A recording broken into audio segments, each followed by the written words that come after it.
je suis Ophélie Oyo, je suis actuellement en première année de stage d'expertise comptable. Je suis au sein du cabinet Nextenso depuis 4 ans. Au début de mon parcours, j'avais choisi de préparer un DCG en formation initiale qui me permettait de me concentrer uniquement sur la théorie. Puis j'ai effectué des stages en entreprise pour découvrir finalement ce qu'on ne connaît pas vraiment de la comptabilité. On a plus l'image de quelqu'un qui travaille en cabinet.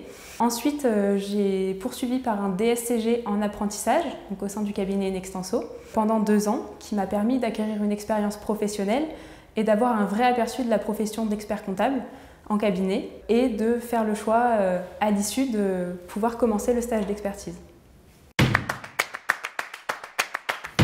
Donc, au début de mon parcours, je pensais que se lancer dans la voie de l'expertise comptable, c'était forcément devenir expert comptable associé d'un cabinet. Au fur et à mesure de mes années d'expérience au sein du cabinet Nextenso, j'ai pu me rendre compte que c'était pas forcément que ça, qu'il y avait d'autres possibilités et que le métier d'expert comptable n'était pas limité à la comptabilité pure, qu'il y avait également des missions d'audit, de gestion et de conseil.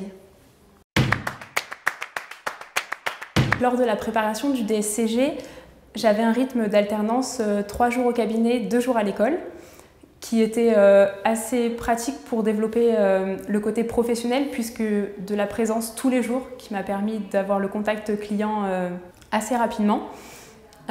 Aujourd'hui, en première année de stage d'expertise comptable, je suis à temps plein au cabinet et la formation se déroule par journée ponctuelle répartie tout au long de l'année. La préparation du diplôme d'expertise comptable dure 3 ans. Il s'agit d'un stage en cabinet à l'issue duquel on passera 2 épreuves écrites et un mémoire.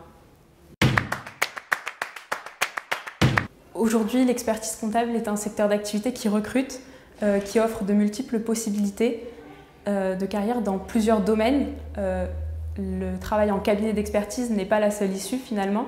Et tout au long de sa carrière, on pourra se reposer la question de ce qu'on veut réellement faire à l'instant T. Cependant, quelques difficultés existent. Le DCG et le DSCG sont des diplômes assez exigeants qui nécessitent du travail personnel, mais qui ne sont pas inaccessibles et à condition d'un investissement suffisant, qui peuvent être des diplômes très bien valorisés.